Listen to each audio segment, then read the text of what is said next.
بسم اللہ الرحمن الرحیم.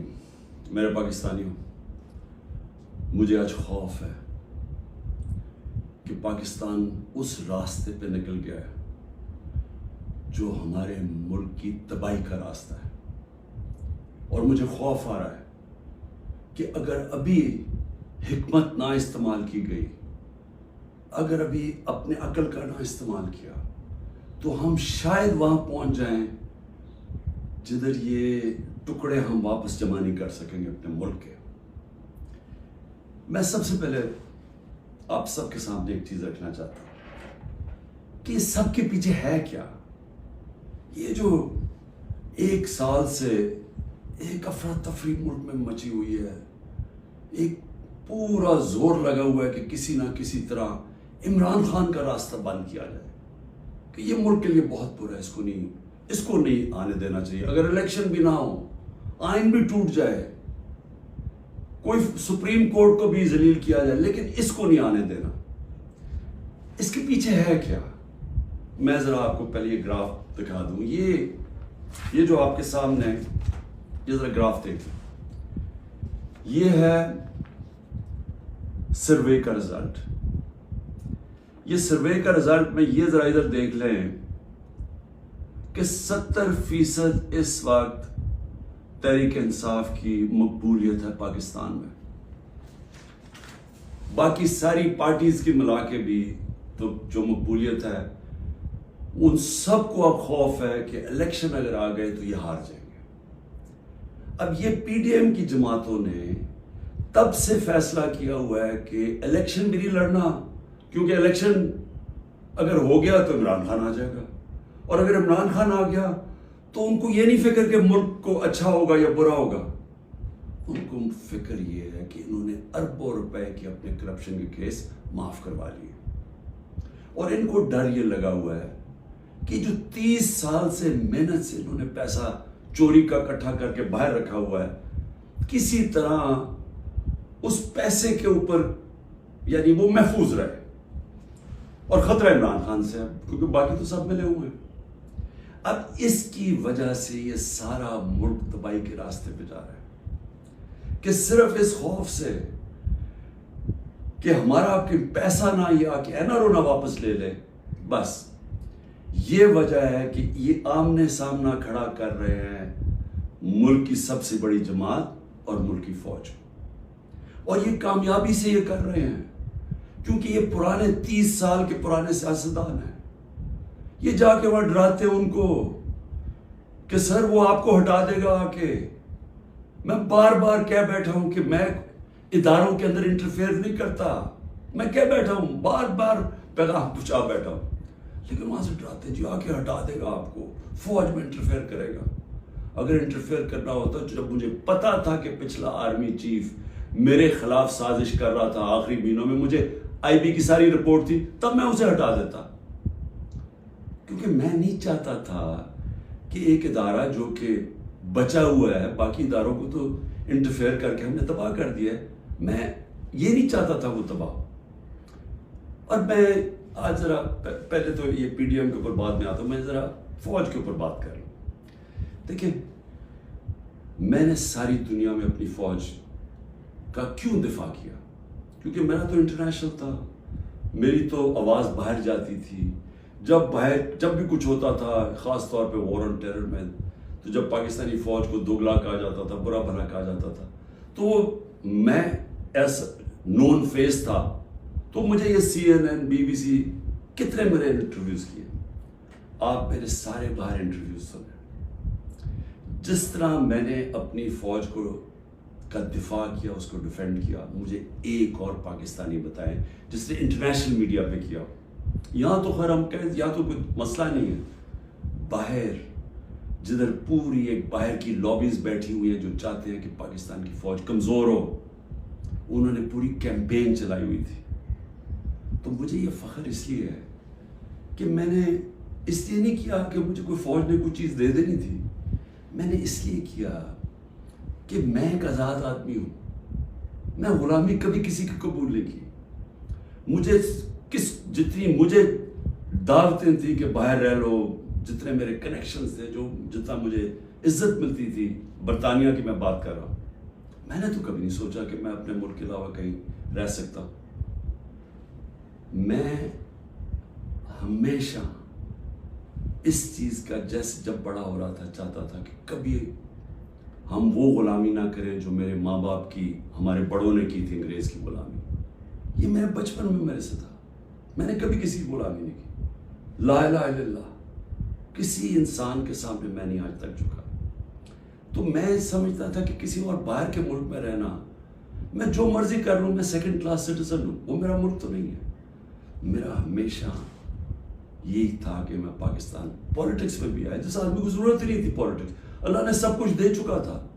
کون مجھے ایک آدمی بتائیں جس کو سب کچھ ہو, وہ اپنی زندگی کے 22 سال لگاتا ہے کسی چیز پہ, قربانیاں دیتا ہے, یعنی اپنی فیملی کی. کون آدمی کرتا ہے؟ کیونکہ میرا اور کوئی گھر نہیں تھا, میں نے کبھی نہیں سوچا پاکستان کے علاوہ کہیں رہنا. تو اس لیے میں ہمیشہ یہ ذہن میں ڈال کے بیٹھا تھا کہ اگر ہماری فوج مضبوط نہ ہو, اور میری سٹیٹمنٹ سن لیں, میں پرائم منسٹر تھا, میں نے کہا کہ اگر فوج کمزور ہوئی تو ہمارا وہی حال ہوگا جو مسلمان ملکوں کا ہے. اٹھا کے دیکھیں نا, اوپر سے لے کے نیچے تک, لیبیا, سیریا, صومالیہ, پھر افغانستان سے جو ہوا, عراق سے جو, سارے ملک تباہ ہوئے جو اپنی دفاع نہیں کر سکتے تھے. ہمیں فخر تھا کہ ہماری سب سے مضبوط فوج ہے. تو جب بھی, پہلے میں واضح کر دوں کہ میں کبھی اپنی فوج کی تنقید کرتا ہوں تو جس طرح میں اپنے بچوں کی تنقید کرتا ہوں اصلاحات کرنے کے لیے. کیونکہ اگر فوج کو میں کمزور کروں گا تو میں اپنے آپ کو کمزور کروں گا. اور یہ جو پی ڈی ایم کوشش کر رہی ہے, اور کامیابی سے, کہ کسی طرح آمنے سامنا ہو جائے پاکستانی فوج کا اور تحریک انصاف کا, تو کون اپنی فوج سے لڑنا چاہتا ہے؟ مجھے یہ ابھی سمجھ نہیں آ رہی کہ اس میں جیتے گا کون؟ اس میں ان پی ڈی ایم کو تو کوئی فرق نہیں پڑے گا. یہ جب میمو گیٹ میں امریکہ کو کہہ رہا تھا زرداری کہ جناب مجھے اپنی فوج سے بچا لو, اس کے پیسے باہر پڑے ہوئے ہیں. جب نواز شریف انڈین لابی کو اور اسرائیل لابی کو اپنے ساتھ ملانا چاہتا تھا, اپنی فوج کو کہہ رہا تھا کہ دہشت گردی میں ملوث ہے, اس کے پیسے اربوں ڈالر باہر پڑا ہوا ہے. وہ جب ہوتا ہے موقع باہر بھاگ جاتے. تو میرا تو کوئی باہر نہیں جانا. تو میں اس لیے آج یہ کہنا چاہتا ہوں کہ یہ لوگ کامیابی سے وہ کام کر رہے ہیں جو میری آنکھوں کے سامنے ایسٹ پاکستان میں ہوا تھا. میں نے وہ دیکھا ہوا ہے ایسٹ پاکستان میں کیا ہوا تھا. سب سے بڑی پارٹی تھی, مجھے بران الیکشن جیت گیا, فوج نے الیکشن کروایا, اور صاف اور شفاف ترین پاکستان کی تاریخ کا الیکشن تھا. کس نے تسلیم نہیں کیا؟ اس میں کوئی شک نہیں کہ فوجی لیڈرشپ کی قصور تھا, لیکن وہ آدمی جو چاہتا تھا کہ میں پرائم منسٹر بن جاؤں, اس کا بہت بڑا ہاتھ تھا. وہ کہتا ہے میں مانتا ہوں مجیب الرحمان کو, پاکستان نہ ٹوٹتا. اس نے پوری پلاننگ کی اپنی ذات کے لیے, اس نے پاکستانی فوج کو لڑا دیا سب سے بڑی پارٹی سے, ملک ٹوٹ گیا. آج وہی ہو رہا ہے. یہ پی ڈی ایم لڑا رہی ہے جان کے, یہ جو کیسز بن رہے ہیں کہ جی ملٹری کورٹ میں کیس کر دو, آرمی ایکٹ سے کیس کر دو. کبھی آج تک ایسا ہوا ہے کہ نہ آپ نے کوئی تحقیقات کی, نہ کوئی انڈیپینڈنٹ انکوائری ہوئی, نہ پتہ چلا کہ یہ اس کے پیچھے کون تھا, اور ایک دم جج, جوری اور ایکسیکیوشن فیصلہ ہو گیا کہ جی تحریک انصاف دہشت گرد جماعت ہے, اور پکڑ دھکڑ شروع ہو گئی. 7,500 کارکنوں کو پکڑ لیا ہے, اس میں عورتوں کو پکڑ لیا ہے. کبھی اس ملک میں ہوا ہی نہیں ہے. یعنی جس طرح عورتوں سے بدتمیزی ہوئی ہے, یہ کب ہوا ہے یہاں اس ملک میں؟ اور پھر یعنی گھروں میں جانا رات کو, سارا گھر توڑ دینا, عورتوں سے دھکے دے رہے ہیں عورتوں کو. شیریہ رفیدی کی بیوی کو بھی ساتھ پکڑ کے لے گئے, پھر ایک جگہ سے چھٹتی ہے شیرین مزاری, دوسری جگہ پکڑ لیتے ہیں. یعنی یہ کیا ہو رہا ہے؟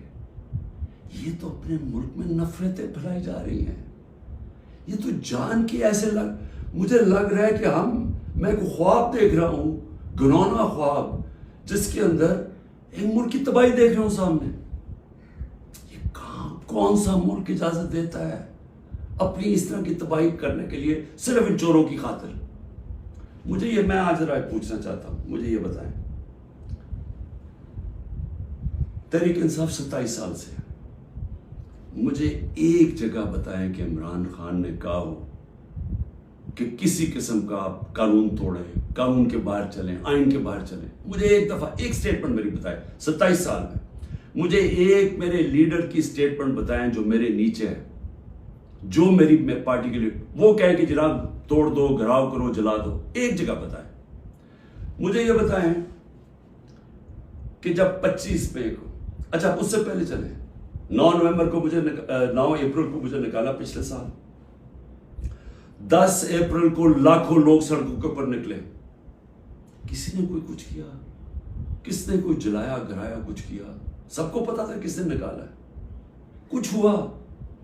اس کے بعد 25 مئی کو ہم ایک پرامن مارچ کر رہے ہیں، جو 3 لانگ مارچز انہوں نے میرے خلاف کی تھی، ہم نے ان کے خلاف ایک FIR رجسٹر کی، گھروں میں گھس کے انہوں نے لوگوں کو پکڑا، وہ پہلی دفعہ شروع ہوا، جو انہوں نے 3 بجے لوگوں کے گھروں میں پکڑ کے لوگوں کو مارا داڑا، اور پولیس سے پوچھے وہ کہ جی نامعلوم افراد سے پیچھے سے حکم ہے، جب پولیس سے کہ وہ جی پیچھے سے ہمیں حکم ہے، ہمیں تشدد کیا گیا۔ جب 26 کی صبح کو میں پہنچا تو میں نے جب دیکھا کیا حالات ہیں، میں نے کینسل کر دیا دھرنا، کیونکہ مجھے پتا تھا کہ انتشار ہوگا۔ 26 نومبر 4 لاکھ لوگ پنڈی میں جمع ہوئے، میں کہہ سکتا تھا کہ ہاں ہم اسلام آباد کی طرف جائیں گے، مجھے تب پتا تھا کہ انتشار ہوگا، لوگ مایوس ہوئے، مجھے برا بھلا کہا، میں نے کینسل کر دیا۔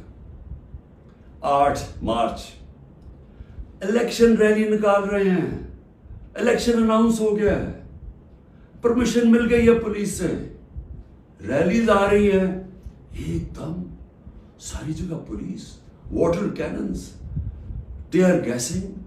میں گھر میں انتظار کروں ریلیز کی تو ایک دم پتا چلا، اچھا ٹی وی پہ بلیک آؤٹ کر دیا، ایک تو ہمیں میڈیا سے باہر نکال دیے، سب سے بڑی پارٹی کو میڈیا کے اندر بلیک آؤٹ کیا ہوا ہے، تو مجھے پتا ہی نہیں کہ میں ٹی وی دیکھ رہا ہوں، مجھے پتا ہی نہیں، مجھے پتا چلتا ہے کہ وہ ٹیئر گیس، اسی وقت میں کینسل کرتا ہوں اپنی ریلی، میں کہتا ہوں آج نہیں کریں گے، اگلے دن اپلائی کرتے ہیں کیونکہ الیکشن ہو گیا، اجازت نہیں ملتی، ریلی نہیں کرتا، اس سے اگلے دن جب اجازت ملتی ہے ریلی کرتا، اور اس کے اندر 8 کو ضلع شاہ کا قتل کیا، لوگوں کو مارا، بازو ٹوٹے، کچھ کیا، ایک انلیگل ایکٹ کیا، پھر میرے گھر پہنچ گئے 14 مارچ کو میرے گھر پہنچ گئے جی، آپ نے وہاں پہنچنا ہے، وہاں عدالت میں اسلام آباد، میں شیورٹی بانڈ دے دیتا ہوں، نہیں کرتے، 24 گھنٹے میرے گھر پہ حملہ ہوتا ہے، کسی پولیٹیکل لیڈر پہ ہوا، اس کے بعد میں نے کہا کہ جلا دو، گرا دو، کوئی میں نے کہا کہ اٹیک کرو گورنمنٹ بلڈنگز کو، رینجرز بھی تھے، فوج کو، کہیں میں نے کہا۔ اس کے بعد 18 کو میں جاتا ہوں، جب میں ادھر جاتا ہوں میرے گھر پہ حملہ، بتر بند گاڑی دروازہ توڑ کے میرا گھر لوٹ لیتے ہیں، میری بیوی بیچاری اکیلی ہوتی ہے۔ اس کے بعد میں نے کہا کہ اٹیک کرو ان کو، پکڑو ان کو، ان کے خلاف کرو، جلاؤ۔ پھر جب میرے اوپر پورا مجھے قتل کرنے کی سازش ہوتی ہے وہاں جوڈیشل کمپلیکس میں، اللہ نے پتہ نہیں مجھے کیسے بچایا۔ تو جب میں وہاں سے بچتا ہوں، کیا تب میں کہتا ہوں کہ ان سے بدلہ لو، کچھ کرو، کیونکہ اندر تو سارے رینجرز تھے، نامعلوم افراد تھے اندر اس کے، مجھے تو پتا تھا کون، کیا میں کوئی سٹیٹمنٹ دیتا ہوں کہ اٹیک کرو ان کو؟ تو میں سمجھنے کی کوشش کر رہا ہوں کہ جب یہ مجھے پکڑتے ہیں وہاں سے، میں صبح 9 مئی کو جانے سے پہلے کہتا ہوں کہ اگر وارنٹ ہے تو میں تیار ہوں ریسٹ دینے کے لیے، میری سٹیٹمنٹ ہے، اور میں نے کہا کہ اس کے کانسیکوینسز ہو سکتے ہیں اگر آپ نے مجھے اس طرح اٹھایا، آپ کو تیار ہونا چاہیے، کیونکہ مجھے اس دن پتا تھا انہوں نے کچھ کرنا ہے۔ آرام سے پکڑ لیتے، پولیس سے پکڑوا دیتے، ساری دنیا کے اندر امیج گیا ہے کہ پہلے شیشے توڑ کے سر پہ میرے ڈنڈا مارا، لوگوں کو زخمی کیا، اور مجھے ایسے پکڑ کے لے کے جا رہے ہیں جیسے کوئی دہشت گرد ہے کہ پاکستان کا سب سے بڑی ڈیموکریٹک پارٹی کا سربراہ نہیں. 12 الیکشن اسمبلی میں نیشنل اسمبلی کے جیتا ہوں جو ورلڈ ریکارڈ ہے, اور ایسے لے کے جا رہے ہیں جیسے میں نے کوئی جرم, میں کوئی دہشت گرد ہوں. اب اس کے جو امیجز تھے اس کا رد عمل آنا تھا. اور یہاں میں کہنا چاہتا ہوں کہ یہ پوری سازش ہوئی ہے, انہوں نے بڑی پلاننگ کے تحت کیا.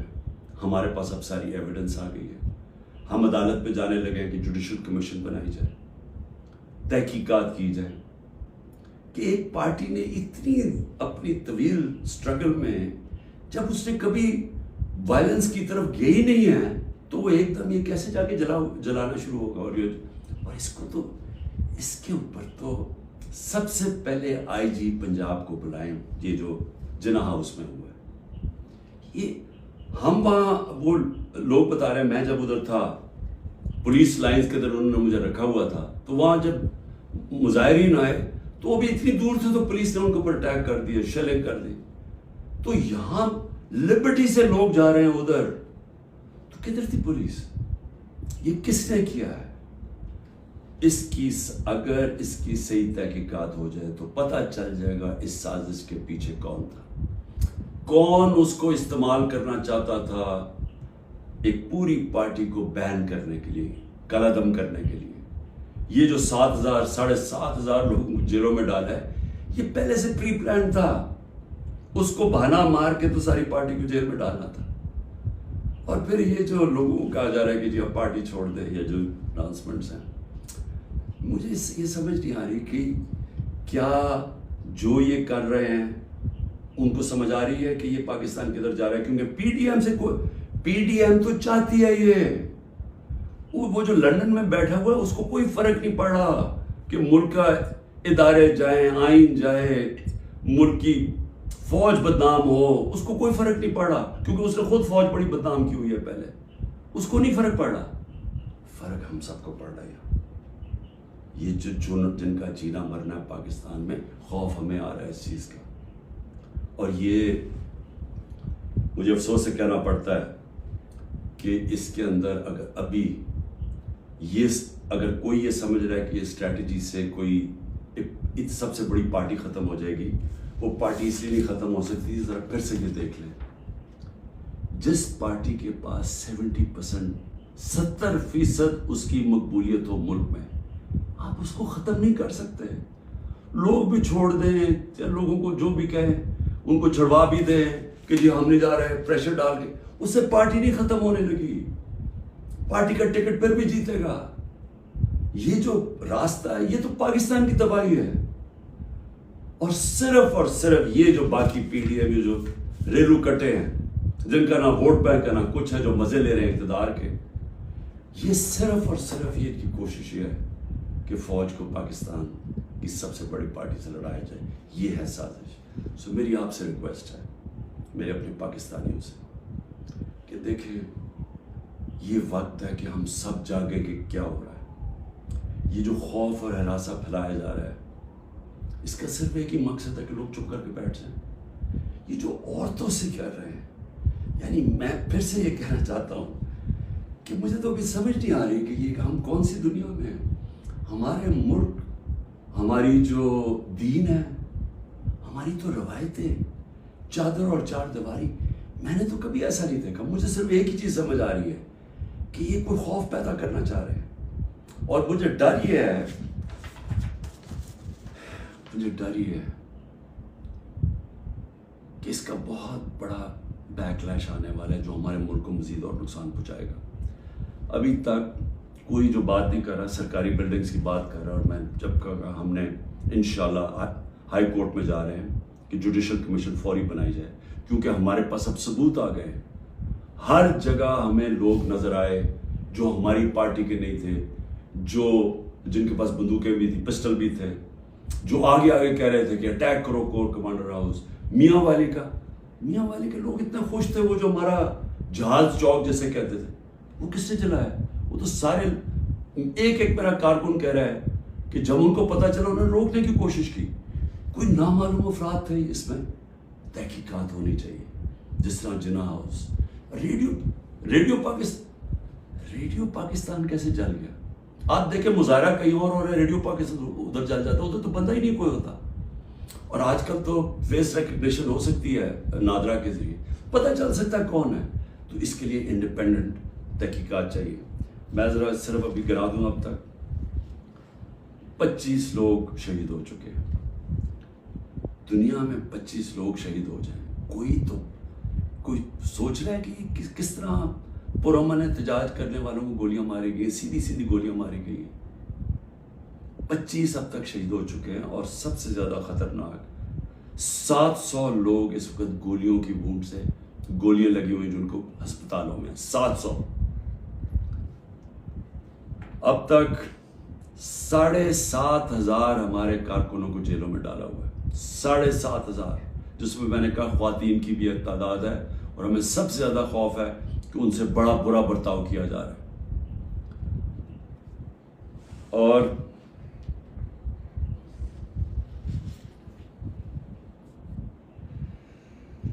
آخر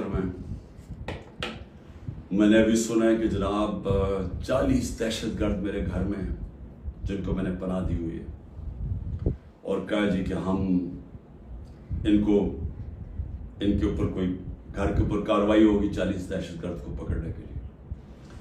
میری ریکویسٹ ہے آپ کو کہ 40 دہشت گرد اگر گھر میں ہیں تو میری زندگی کو بھی خطرہ ہے، مہربانی کر کے ضرور آئیں یہاں. لیکن اس طرح نہ ہے کہ کوئی دعویٰ بول کے اس طرح کریں، سرچ وارنٹ لے کے آئیں ایک مہذب معاشرے کی طرح.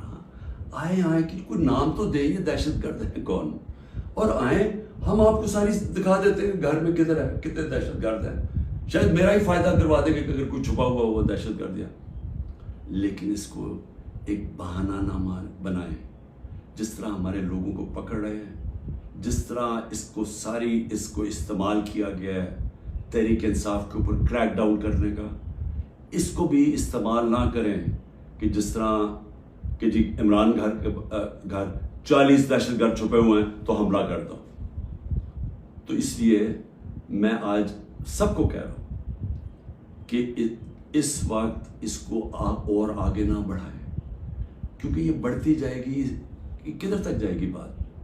اس میں تو کوئی حل ہے ہی نہیں کہ صرف پی ڈی ایم کو فائدہ کروانے کے لیے، کہ وہ جو میں بار بار کہتا ہوں کہ یہ حالات ہیں کہ 70% اس وقت قوم ادھر کھڑی ہوئی ہے، تو یہ جو تھوڑے سے ریلو کٹے ہیں ان کو بچانے کے لیے یعنی سب سے بڑی جماعت کو ختم کر دینا ہے، ختم کرنے کی کوشش. کیا یہ ہو سکتا ہے؟ اس لیے ابھی بھی وقت ہے، عقل کریں، بات کریں، مسئلہ حل کریں. اور مسئلہ ایک ہی ہے، مسئلہ کسی سے پوچھ لیں، تحریک انصاف کی بات نہیں کر رہا، کسی سے پوچھ لیں کہ اس ملک میں سیاسی استحکام آ ہی نہیں سکتا جب تک آپ الیکشنز نہ کروائیں. میں 1 سال سے یہ کہہ رہا ہوں، میں آج بھی یہ کہہ رہا ہوں کہ اس کا صرف حل الیکشنز ہے. اور میں تب سے انتظار کر رہا ہوں کہ کوئی بات چیت کرے اس پہ.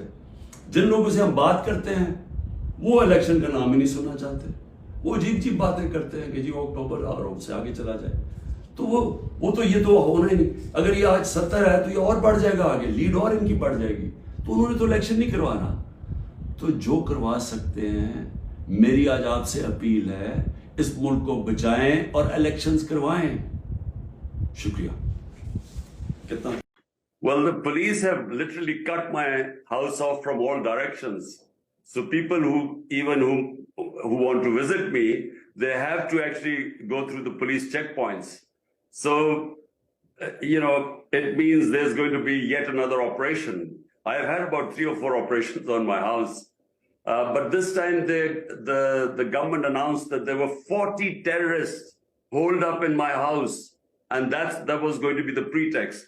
I mean, they are by terrorists, I suppose they mean the violence that was sparked after your last arrest. I mean, just to clear this up, I mean, did anybody in your organization have any role in organizing that, in orchestrating that? Did they know it was happening? Did they take part in it?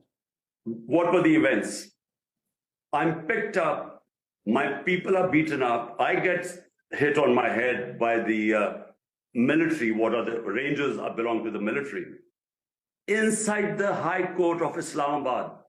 But in 27 years of my party's existence, we have never indulged in violent protests. 7,500 people have been arrested in my party. All the senior leadership has been arrested. You know, it's the most unprecedented crackdown going on. But you know, the history of Pakistan since its inception has been of the army stepping in against democratically elected leaders at different times. I mean, can Pakistan ever break this cycle of an army that always moves when it's not happy with what's going on? Look, you know, we started off as a security state. There was this dependence on the Pakistan army. And we were proud of our army because we felt that that was the only reason that we were secure. But unfortunately, things change, time evolved.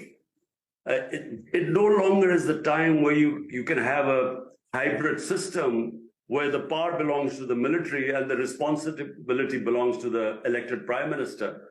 This sort of hybrid system just cannot deliver. So we are a big governance disaster. Too many Pakistani leaders have been killed in political violence. Do you now fear for your life? I've had 2 attempts on my life. The reason why my life is in danger is because all the 12 parties coalition, our lead between them and us has grown so wide now. Since we were ousted from power in the last few months, out of the 37 by-elections, we have swept 30 of them. They do not want to see me in power. And therefore, either they will, the thing is either to remove me through put me in jail, disqualify me, or have me killed. You've spent 30 years pledging to rid Pakistan of corruption. Have you failed ultimately? No, well, 27 years I started my movement, which was for rule of law, basically. When you don't have rule of law, you have corruption. Reason why the developing world is poor, because they don't have rule of law. The powerful are above law. And when you look back at your time in power, do you think there is more that you could or should have done to take on these powerful forces within the country? Well, with hindsight, you know, when I won the election and I had a coalition government with a thin majority, I should have called for re-elections.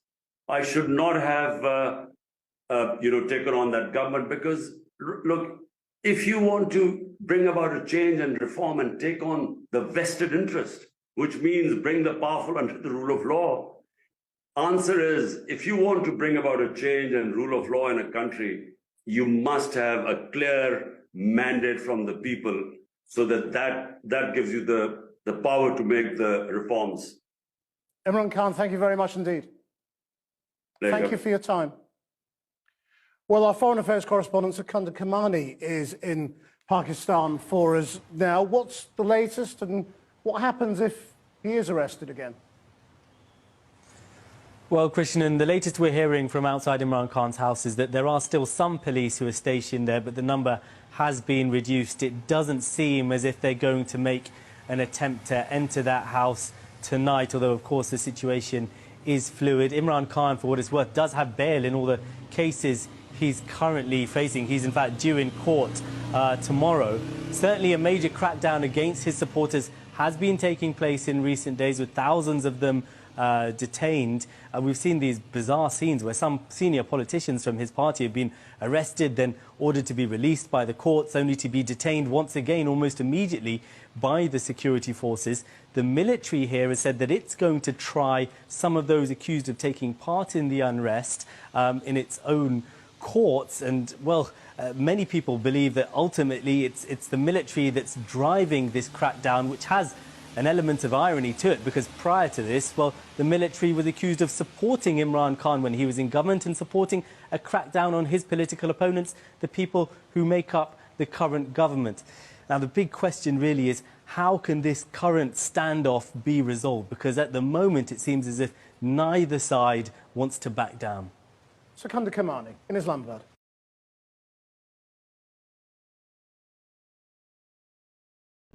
بسم اللہ الرحمن الرحیم ایاک نعبد و ایاک نستعین. میں پہلے واضح کر دوں کہ میں یہ میڈیا ٹاک اس لیے نہیں کر رہا کہ میں تحریک انصاف کو چھوڑ رہا ہوں. میں میڈیا ٹاک اس لیے کر رہا ہوں کہ میں اس وقت چاہتا ہوں میری ساری قوم سمجھے کہ میری طرح کا آدمی سیاست میں کیوں آیا اور اس نے یہ اتنی لمبی 27 سال کی سٹرگل کیوں کی اور وہ اس کے خدشات کیا ہیں کہ یہ ملک میرا کس طرف جا رہا ہے. تو میں صرف اپنی قوم کے لیے بتانا چاہتا ہوں کہ میں 18 سال کا تھا جب میں پاکستان کرکٹ ٹیم میں کھیلتے ہوئے انگلینڈ گیا. اس کے بعد میں نے وہاں 4 سال پڑھائی کی اور اس کے بعد میں پروفیشنل کرکٹ کھیلتا تھا گرمیوں میں انگلینڈ میں اور سردیوں میں پاکستان ہوتا تھا یا پھر دنیا میں کرکٹ ٹور کرتا تھا. تو اس ٹائم پہ میں جو برطانیہ کا سارا سسٹم تھا وہ میں پوری طرح سمجھ گیا. یونیورسٹی میں بھی میں نے پولیٹکس پڑھی تھی اور پولیٹیکل ہسٹری پڑھی تھی, پولیٹیکل سائنس. تو مجھے وہ پوری طرح سمجھ آ گئی کہ وہاں کا سسٹم کیا ہے اور پاکستان کا سسٹم مجھے پتا تھا, میں یہاں بڑا ہوا تھا. تو میرا جو تجربہ جو اس دوران جو میں نے وہاں ان کے سسٹم کو اندر سے دیکھا, یہ بہت بڑی وجہ میری پولیٹکس میں آنے کی وہ تھی. تو میں نے کیا دیکھا؟ میں نے یہ دیکھا کہ اس ملک کی جو سب سے بڑی خوبی یہ تھی کہ وہاں قانون کی حکمرانی تھی, انصاف تھا, رول آف لا تھا. اور میرا سارا جو برطانیہ کے پاکستانی تھے ان سے میری مسلسل ملاقاتیں رہتی تھی کیونکہ وہ میں کرکٹ کھیلتا تھا, وہ کرکٹ میچ دیکھنے آتے تھے. جب میں میچز کھیلتا تھا جو پاکستانی انگلینڈ کے اندر تھے وہ میچز پہ آتے تھے, تو میرا انٹریکشن تھا ان سے. تو میں جو اوورسیز پاکستانی برطانیہ میں خاص طور پہ ان سے پھر میرا بڑا قریب انٹریکشن رہا. تو میں اب آپ کو بتانا چاہتا ہوں کہ فائدہ کیا ہوتا ہے جب ایک ملک میں قانون کی حکمرانی ہوتی ہے, انصاف ہوتا ہے. وہ شروع ان کی کہانیاں یہ تھیں کہ وہ مزدوری کرنے جاتے تھے کیونکہ برطانیہ میں مزدوروں کی کمی تھی, تو انہوں نے زیادہ مزدور دنیا میں سے اور ملکوں سے بھی بلائے جس میں سے پاکستانی بھی گئے. مزدوری شروع کرتے تھے کیونکہ وہ ایک ایسا ملک جدھر انصاف کا نظام تھا, لیول پلینگ فیلڈ تھی. ان کو وہ پیسہ کماتے تھے, وہ پھر اس پیسے سے چھوٹی سی دکان کھول لیتے تھے. وہ کرتے کرتے وہ معاشرہ ان کو موقع دیتا تھا اوپر آنے کا. اور وہ کیوں دیتا تھا؟ کیونکہ جب ایک معاشرے کے اندر انصاف ہوتا ہے وہ آپ کے حقوق کی حفاظت کرتا ہے. مطلب یہ ہوتا ہے کہ اگر آپ اپنے ٹیکس دیں, آپ قانون کے بیچ میں رہیں, وہ ملک آپ کو آزاد کر دیتا ہے, آپ جو مرضی کریں. کوئی آپ کو پوچھتا نہیں ہے, کوئی رات کو پولیس نہیں آپ کے گھروں میں گھس جاتی, کوئی رشوت آپ سے نہیں مانگتا, کوئی آپ نے اپنا کام کروانا ہے, پاسپورٹ بنوانا ہے, آئی ڈی کارڈ بنوانا ہے, آپ کو کوئی پیسے نہیں دینے پڑتے. آفیسز میں جس طرح رولتے ہیں بیچارے ہمارے لوگ, وہاں کوئی تھانے کچہری کی پالیٹکس نہیں ہے کہ بیچارہ غریب آدمی کبھی تھانے میں رول رہا ہے, کبھی کچہریوں میں رول رہا ہے, کبھی پٹواری سے رول رہا ہے, زمینوں پہ قبضے ہو رہے ہیں, اور سارا وقت ان بیچاروں کو سفارشیں چاہیے تھی. اس ملک کے اندر سب سے زیادہ جو پولیٹکس میں جو ہمارے ایم این ایز اور ایم پیز ہو, ان کا سب سے زیادہ کام کیا ہوتا ہے؟ لوگوں کی سفارش جا کے گورنمنٹ آفیسز میں جائے. وہاں کیوں نہیں ہوتا؟ کیونکہ وہاں انصاف ہے. یہ سمجھنا ہے پاکستانیوں آپ نے, انصاف انسانوں کو آزاد کرتا ہے حقوق دے کے. انصاف آپ کو طاقتور سے تحفظ دیتا ہے. کوئی بھی آفیشل بیٹھا ہو سرکاری آفس میں, اس کی مجال نہیں آپ کو ذلیل کرنے کی وہاں, کیونکہ وہاں انصاف کا نظام ہے. وہ عدالت میں جا سکتا ہے. کوئی اس کی مجال نہیں رشوت مانگنے کی, کیونکہ وہ اس کو عدالت میں جا کے کہہ سکتا ہے اس نے مجھ سے رشوت مانگی. کمزور کو طاقتور سے انصاف تحفظ دیتا ہے. اس طرح لوگ آزاد ہوتے ہیں. تو وہی پاکستانیوں کو میں نے آہستہ آہستہ دیکھا اوپر آتے ہوئے. ان کے بچے گورنمنٹ اسکولوں میں گئے, مفت پڑھے, ان کے بچوں کو اعلیٰ تعلیم ملی. ان کو میں نے دیکھا وہ اور آگے پڑھے, وہ ڈاکٹرز بنے, مزدوروں کے بچے. اور سوائے کئی علاقوں میں جو تھوڑی ریسزم تھی، عموماً یہ دیکھا کہ جو وہاں مزدور بھی گئے ان کو دیکھتے دیکھتے بچے آگے بڑھتے گئے، بزنس شروع کی انہوں نے، بڑے کام کیے. لیکن جو بھی یہاں پاکستانی جاتے تھے، جو مجھے ابھی بھی یاد ہے، وہ سارا وقت ترستے تھے کہ میں نے ایک دن پاکستان جانا ہے. وہ پاکستانی میوزک سنتے تھے، پاکستانی فلمیں دیکھتے تھے، کرکٹ میچ دیکھتے تھے، سارا وقت یاد کرتے تھے پاکستان کہ جیسے ہی ہم نے پیسہ کما لیا ہم پاکستان جائیں گے. اب ان کے بچے وہاں پڑھ جاتے تھے، بڑے ہو جاتے تھے. جب بچے تھوڑے بڑھ جاتے تھے، بڑے ہوتے تھے، وہ پھر آپ پاکستان آنے کی کوشش کرتے تھے. اب میں آپ کو بتاتا ہوں کہ کیوں ہم آگے نہیں بڑھ رہے. وہ آتے تھے پاکستان، ان کے بچے جب پاکستان میں بزنس کام شروع کرتے تھے ان سے کام ہی نہیں ہوتا تھا. وہ عادی تھے کہ وہ سسٹم میں جائیں، وہاں سسٹم کام کرتا ہے، کام ہو، وہاں آپ کا جائز کام ہو، آپ کو کوئی پیسے نہیں دینے پڑتے، آپ کو فوری کام ہو جاتا ہے، کوئی رکاوٹیں نہیں ہیں. آپ بزنس کھولنا چاہیں، آپ محنت کریں، آپ وہ بزنس کامیاب ہو سکتی ہے. نفع نقصان ہوتا ہے لیکن کوئی رشوت نہیں مانگتا، کوئی آپ سے آ کے انسپیکٹر نہیں آتا، کوئی یعنی سرکاری آفیشل آپ کو تنگ نہیں کر سکتے.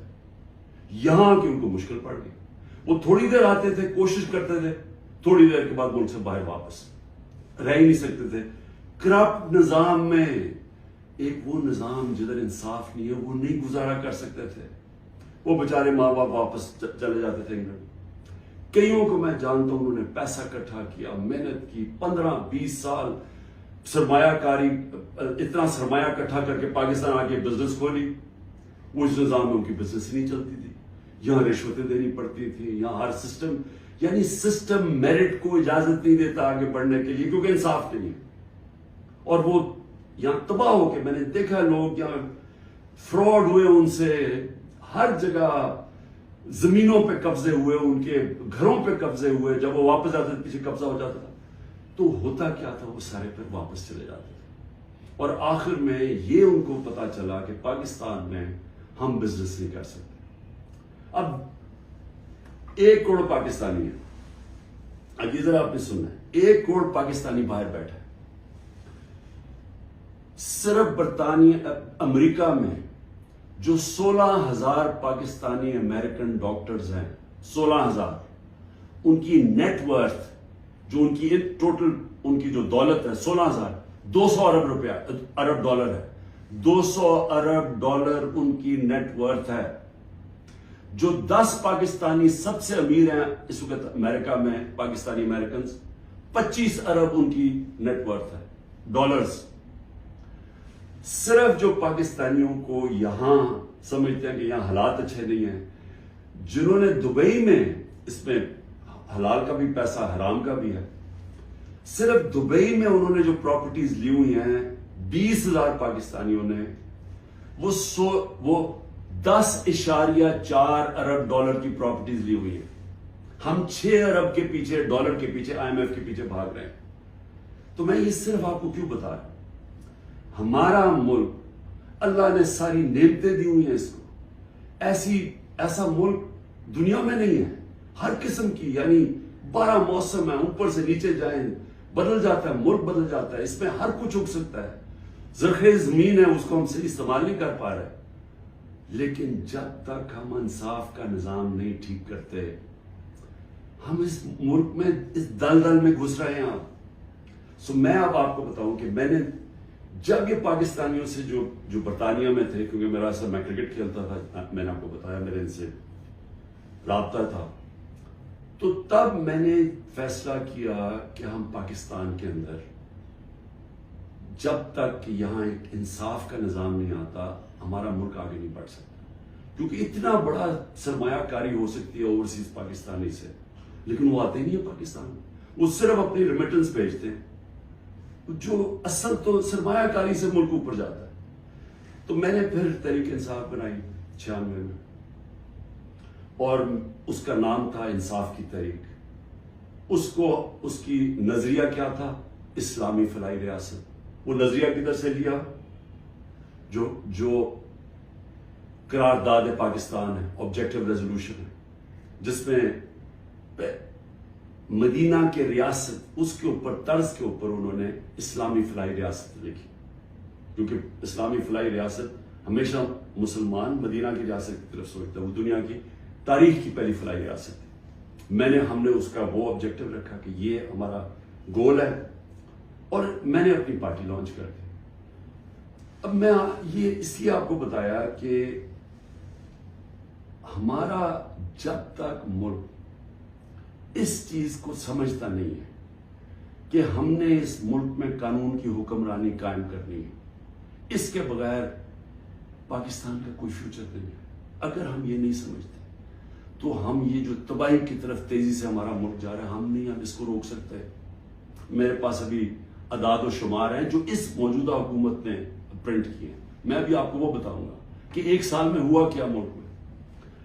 لیکن میں نے ایک اور چیز جو کیونکہ میرا برطانیہ میں اندر سے باہر سے اس کے معاشرے کو جانتا تھا، اور جب میں کرکٹ کے آخری دنوں میں میرا سفر شروع ہو گیا، میرے دین کی طرف بھی اسلام کی طرف بھی میں نے پڑھنا شروع کر دیا اور میرا سفر شروع ہو گیا، تو میں نے اس نتیجے پہ مجھے پہلی دفعہ سمجھ آئی کہ جو مدینہ کی ریاست جو میرے نبی صلی اللہ علیہ وسلم کی سنت ہے، کیوں اللہ ہمیں حکم کرتا ہے کہ ان کے راستے پہ چلو؟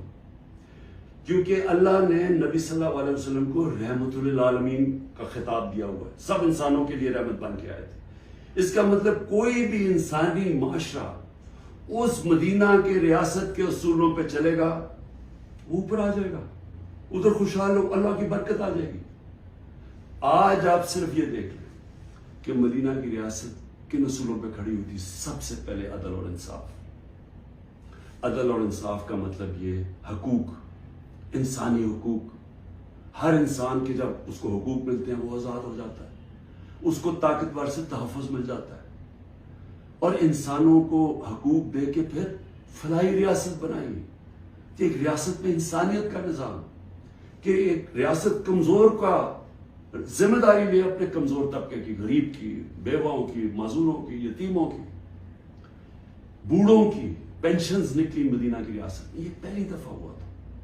تو دونوں آج جن جن ملکوں میں یہ بنیاد رکھی گئی ہے انصاف پہ، میرٹ پہ، فلاحی ریاست، انسانیت کے اوپر، جدھر تعلیم کے اوپر زور دیا جو میرے نبی صلی اللہ علیہ وسلم نے دیا، وہ سب آگے نکل گئی ہیں۔ آپ ایک ایک ملک دیکھ لیں جو آج خوشحال ہے، وہ سب یہ وہی اصولوں پہ وہ کھڑے ہوئے ہیں، کیونکہ رحمت للعالمین تھے کہ جو ان کی سنت پہ چلے گا اس کو اللہ اس معاشرے کو برکت بخشے گا۔ اب ہم پاکستان پہ آتے ہیں، موجودہ پاکستان میں دیکھیں جو اس وقت پاکستان میں ہو رہا ہے نا، یہ ہر چیز جس کے لیے، ہر وہ اصول جس کے اوپر پاکستان بنا تھا، آج اس کی نفی ہو رہی ہے۔ بدترین غلامی ہو رہی ہے اس وقت پاکستان کے اندر۔ نہ آزادی نام کی کوئی چیز ہے، کیونکہ حقوق ہی نہیں ہے کسی کے۔ رات کو پولیس گھستی ہے کسی کے گھر میں، سارا گھر توڑ دیتی ہے، اگر وہ جس کو، اور اس کا صرف قصور ہے کہ وہ تحریک انصاف کا، وہ تحریک انصاف کا نہیں ملتا، اس کی بہنوں کو، ان کو تنگ کرتے ہیں، بہنوئیوں کو، رشتہ داروں کو، ان کو تنگ کرتے ہیں، ان کو پکڑ کے لے جاتے ہیں، عورتوں کو پکڑ کے لے جاتے ہیں۔ یہ تو ہم سنتے تھے کہ ہٹلر کی جرمنی کے اندر ایسے ہوتا تھا، میں نے تو اس طرح کی چیزیں سنی نہیں کبھی، کہ جس طرح میرے گھر پہ اٹیک ہو، میں اپنا صرف بتا رہا ہوں، بیوی اکیلی بیٹھی ہے، 40 پولیس والے گھس گئے، سارا توڑ پھوڑ کے لوٹ کے چلے گئے گھر، نوکروں کو مارا، جو بچا ہنسام آئے ان کو اٹھا کے لے گئے اور مارا یا بری طرح۔ کس قانون کے تحت؟ تو یہاں تو مکمل طور پہ جنگل کا قانون نافذ ہو گیا، یہاں تو بنیادی حقوق ہی ختم ہو گئے ہیں۔ آج آئین کچھ کہتا ہے، کہاں آئین اجازت دیتا ہے کہ ایک ہوتا ہے کور کمانڈر کا گھر جلایا جاتا ہے۔ مجھے پہلی دفعہ پتا چلتا ہے جب میں 4 دن کے بعد نکلتا ہوں، مجھے چیف جسٹس صاحب سپریم کورٹ کے کہتے ہیں، ادھر ہی میں مذمت کرتا ہوں۔ کون نہیں مذمت کرے گا؟ اب جس کو پکڑتے ہیں وہ آگے بیٹھتے ہیں، جی میں پی ٹی آئی چھوڑو، میں جی فوج کے ساتھ ہوں اور میں بڑی مذمت کرتا ہوں 9 مئی کو، تو کون نہیں کرتا؟ ہم نے کبھی کہا کہ ہم نے مذمت نہیں کی؟ کوئی چاہے گا اپنے ملک کے آپ اپنی فوج کے خلاف کوئی کاروائی کریں یا اپنی فوج کو بدنام. نیب چیئرمین کے اوپر میں 15 ارب روپے کا آج ہرجانہ اس کے اوپر ڈال رہا ہوں اپنے وکیل کے ذریعے. اس آدمی نے سب کچھ بدنیتی پہ کیا.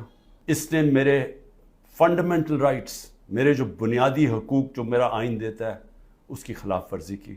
اس نے نیب کے قانون توڑے مجھے پکڑنے میں. اور اس صرف ہرجانہ نہیں کر رہا، میں اس کو کمپلینٹ کروں گا سپریم جوڈیشل کاؤنسل میں. اس کا سیکشن 24 جب آپ اریسٹ وارنٹ کرتے ہیں نیب میں، تو یہ 4 چیزیں ہونی چاہیے آپ کو اریسٹ کرنے سے پہلے کہ یہ 4 وجوہات ہونی چاہیے جس کی وجہ سے وہ آپ کو اریسٹ کرتے ہیں. نمبر 1 کہ بار بار مجھے نوٹسز گئے اور میں اس کا جواب نہ دوں.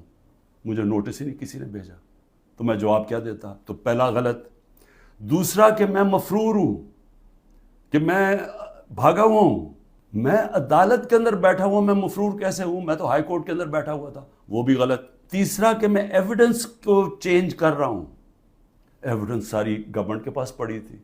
القادر کی ساری ایویڈنس یا وہ این سی اے والی وہ ساری ان کے کیبنٹ پہ پڑی تھی، اور یا انہوں نے ساری القادر کی ساری چیزیں منگوا لی تھی، وہ ان کے پاس پڑی تھی. تو میں نے ٹیمپر کیسے کرنا تھا؟ یعنی میں نے اس کو چینج کیسے کرنا تھا، تبدیل کیسے کرنا تھا؟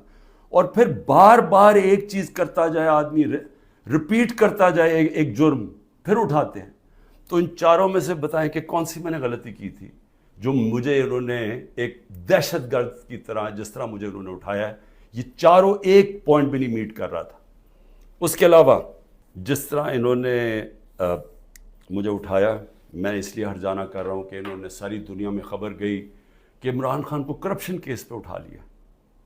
اب یہ یاد رکھیں کہ شوکت خانم کے لیے اور نمل یونیورسٹی کے لیے میرے نام پہ، میری کریڈیبلٹی پہ 10 ارب روپیہ ہر سال اکٹھا ہوتا ہے.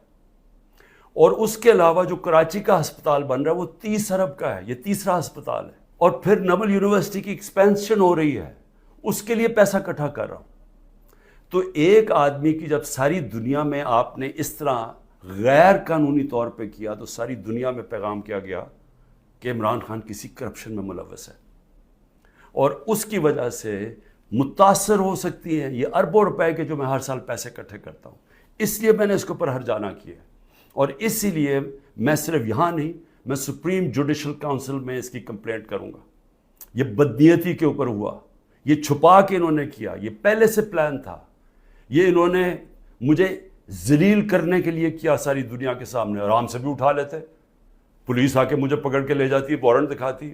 میرے پاس کون سی وہاں کوئی فوج تھی یا لوگ تھے؟ ساری ہیومن رائٹس آرگنائزیشن کو میں اپیل کرتا ہوں کہ اتنا بڑا ظلم ہے کہ ان کو جیلوں میں بند کیا ہوا ہے، ان کو دہشت گردی کے اوپر رکھا ہوا ہے. اس کے لیے ایک شناخت پریڈ ہوتی ہے، اس کے لیے لازمی ہوتا ہے کہ آپ ان کو پروڈیوس کریں. وہ کہتے جی ہمارے پاس عملہ ہی نہیں ہے. وہ شناخت پریڈ ہوتی ہے، اس کے اوپر لے کے ہی نہیں آتی پولیس. ججز آرڈر کرتے ہیں وہ لے کے نہیں آتے، ججز کے آرڈرز وائلیٹ کرتے ہیں. اور پھر کئیوں کو اٹھایا ہوا ان کو پریزنٹ ہی نہیں کر رہے کیونکہ اوپر کیس ہی نہیں لگا رہے تاکہ ان کو عدالت بھی نہ لے جانا پڑے. لوگوں کو بند کیا ہوا ہے چھوٹے کمروں میں، گندے حالات ہیں اس کے اندر، کئیوں کے اوپر تشدد کیا جا رہا ہے. نون لیگ کو بھی آج ایک بات کہنا چاہتا ہوں، اور پیپلز پارٹی کو بھی، اور پی ڈی ایم کی پارٹیز کو بھی. دیکھیں یہ جو ہو رہا ہے نا، یہ یاد رکھیں کہ میں اس ملک کی اسٹیبلشمنٹ کو 27 سال سے میرا واسطہ پڑا ہے. آپ کو پتہ بھی نہیں چلے گا جب یہ بند کمرے میں پلان اے سے پلان بی پہ جائیں گے، آپ کو پتہ بھی نہیں چلے گا.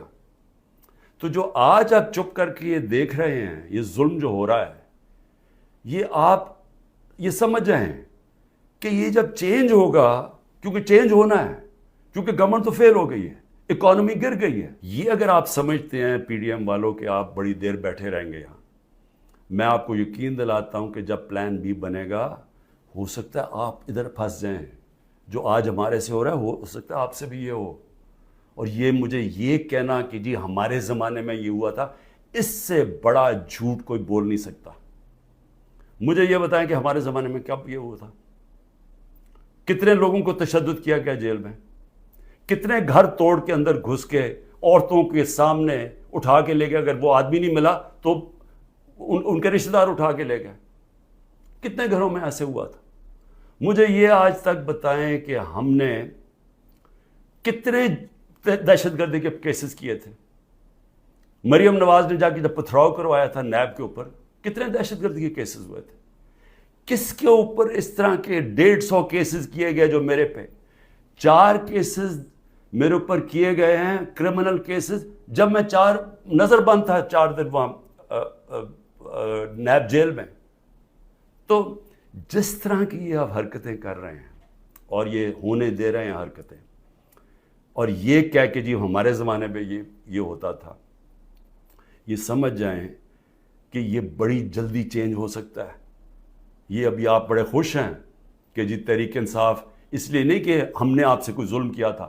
رانا ثناء اللہ کا ANF نے کیس کیا تھا جن کے اوپر ایک میجر جنرل صاحب بیٹھے ہوئے تھے, اور ہم نے کیبنٹ میں جب رانا ثناء اللہ کا کیس آیا کیبنٹ میں پریزنٹیشن مانگی اس سے کہ کہیں غلط کیس تو نہیں کر دیا, اور انہوں نے ایک ایک فریم بائی فریم بتایا کہ یہ کیسے یہ رانا ثناء اللہ پکڑا گیا تھا منشیات میں. میں نے تو کسی کو نہیں کہا, نہ میری کیبنٹ نے کسی کو کہا.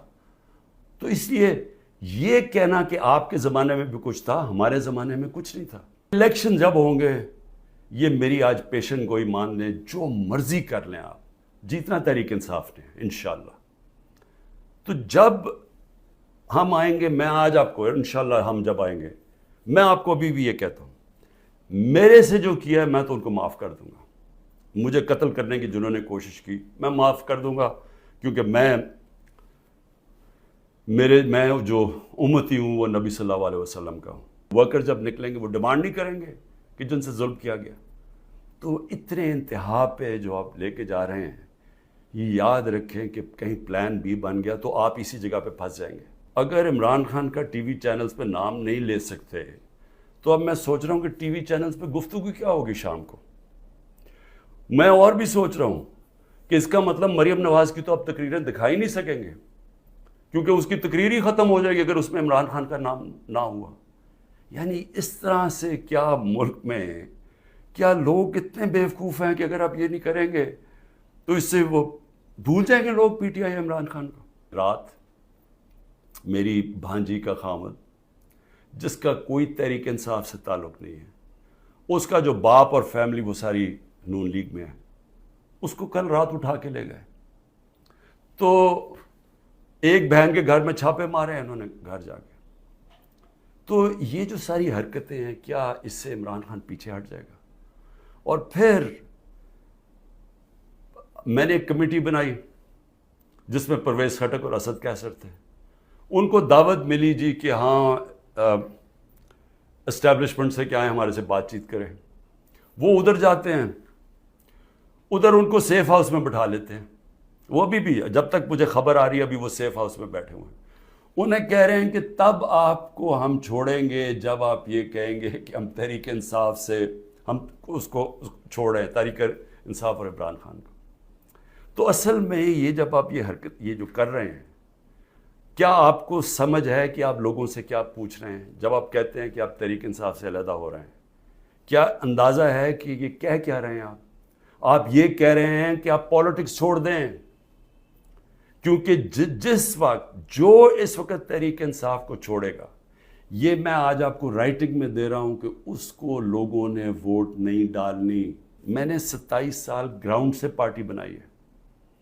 میں نے کبھی کسی کو ڈیڈی کہہ کے کسی کی ڈکٹیٹر کی کیبنٹ میں نہیں بیٹھا 8 سال پہلے اور پھر پالیٹکس میں آیا, یا میں کسی کی چھت کے اوپر سریے لگاتے لگاتے میں چیف منسٹر نہیں بنا.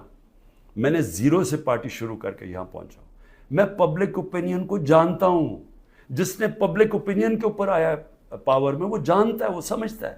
میں اس لیے آپ کو کہہ رہا ہوں کہ یہ جو آپ کر رہے ہیں اس سے پارٹی کمزور نہیں, پارٹی طاقتور ہو رہی ہے, کیونکہ پبلک جڑتی جا رہی ہے اس کے ساتھ, اور لیکن کمزور پاکستان ہو رہا ہے. آپ کے لیے مشکل وقت ہے, میرے لیے سب سے زیادہ مشکل وقت ہے. مشکل وقت کیوں ہے؟ کیونکہ سارا دباؤ انہوں نے میرے پر ڈالا ہوا ہے.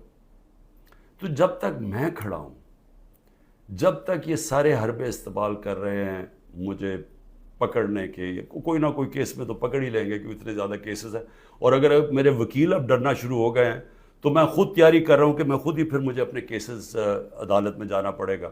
لاء پڑھنے کی بھی کوشش کر رہا ہوں. سمجھ بھی ویسے میں نے اتنی دفعہ عدالتوں کے چکر لگائے کہ میں کافی سمجھ بھی گیا ہوں کہ قانون کیا ہوتا ہے. تو میں وہ بھی تو لگ تو ایسے رہا کہ وہ وکیل بھی آخر میں چھوڑ جائیں گے, لیکن عمران خان جب تک زندہ کھڑا رہے گا اپنے ملک کی حقیقی آزادی کے لیے. اور میرے کارکنوں, آپ اس کو پالیٹکس نہ سمجھیں. آپ ایک دن دنیا کہے گی کہ یہ وہ لوگ ہیں جو کھڑے تھے پاکستان کی حقیقی آزادی کے لیے اور انہوں نے قربانیاں دی اپنے ملک کو آزاد کرنے کے لیے. جوب کے اندر جو ہمارے فوجی شہید ہوئے اور جو زخمی ہوئے, میں ساری قوم کی طرف سے ان کے خاندانوں کو, ان کے بہن بھائی رشتہ دار, بیوی بچے, ماں باپ, ساری قوم کی طرف سے آپ کے لیے دعا کرتے ہیں کہ اللہ آپ کو صبر دے اور آپ کو طاقت دے یہ مشکل وقت کا سامنا کرنے کے لیے. میں نے جب جنرل فیض کی بات کی اور جنرل باجوہ کو میں نے سمجھایا کہ صرف جنرل فیض کو سردیوں تک اس لیے رکھنا چاہتا ہوں کہ وہ 5 سال سے وہ سیکیورٹی چیف ہیں, انٹیلیجنس کے چیف تھے پاکستان میں, ان کے رابطے تھے افغانستان کے طالبان سے بھی, دوسری حکومت سے بھی, اور ان کا ہونا اس وقت بڑا ضروری تھا جب یہ چینج اوور ہو رہا ہو. میں نے کبھی بھی یہ نہیں سوچا تھا کہ آرمی چیف جنرل فیض کو میں نے بنانا ہے, کیونکہ مجھے تو پتہ ہی نہیں تھا باقی کون تھے جو رننگ میں تھے. لیکن یہ جنرل باجوہ نے اپنی ان کو لوگوں کو بتایا ہوا تھا کہ عمران خان نے فیصلہ کیا ہوا ہے, ان کو میرے خلاف کیا. اور جو اصل ایشو تھا کہ جب یہ چینج اوور ہو رہا تھا افغانستان میں, تو یہ بڑا امپورٹنٹ تھا کہ اس وقت جو ایکسپیرینسڈ سیکیورٹی چیف تھا وہ ڈیل کرتا. نہ ٹائم دیا گورنمنٹ نے, جو انہوں نے فیڈرل گورنمنٹ لے کے آئے, نہ ان کو کوئی انٹرسٹ تھا, یہ تو اپنے چوریاں معاف کرنے میں لگ گئے تھے ساتھ ہی, نہ ان کو سمجھ تھی. اس کے علاوہ جو مسئلہ آیا, جیسے ہم نے گورنمنٹس اپنی پختونخوا کی اور یہ پنجاب کی جب ختم کی, اور یہ جو کیئر ٹیکر سیٹ اپ آیا, کیئر ٹیکر سیٹ اپ کو ان کو کوئی انٹرسٹ ہی نہیں ہے اس چیز کے اندر, نہ ان کی کوئی اہلیت ہے.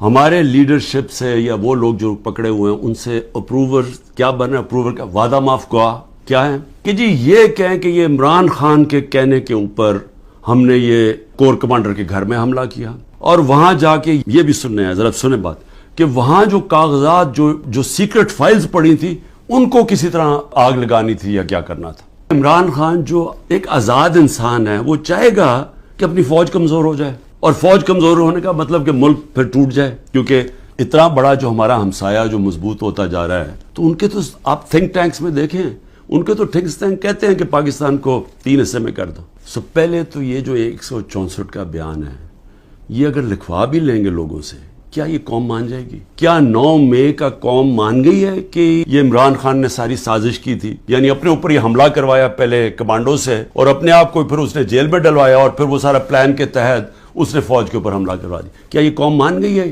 سازش یہ ہے جی کہ ہمارے اندر لوگ چھوڑے ہوئے ہیں ہماری اپنی پارٹی کے, اور وہ جو جن کو انہوں نے توڑ لیا, جن کو انہوں نے کہلوا دیا کہ جی اب تو عمران خان کے اوپر کانٹا ڈال گیا, اس نے تو آنا نہیں ہے, تو وہی لوگ جا کے ہمارے لوگوں کو, جو ہمارے ٹکٹ ہولڈرز ہیں پنجاب میں یا جو ہمارے ایکس ایم پیز ہیں, ان کو جا کے کہہ رہے ہیں کہ جی اب عمران خان نے تو آنا نہیں ہے. اس کے اوپر تو فیصلہ ہو گیا کہ اس کے اوپر تو ہم نے کانٹا ڈال دیا, تو اس نے آنا نہیں ہے, پارٹی بھی ختم ہو جائے گی اب. تو اس لیے بہتر یہ ہے کہ آپ ایک اور کسی, یا یہ جو پی ڈی ایم کی پارٹیز میں چلے جائیں, یا جو بھی ہم نے نئی کوئی پارٹی بنائی اس کے ساتھ چلے جائیں.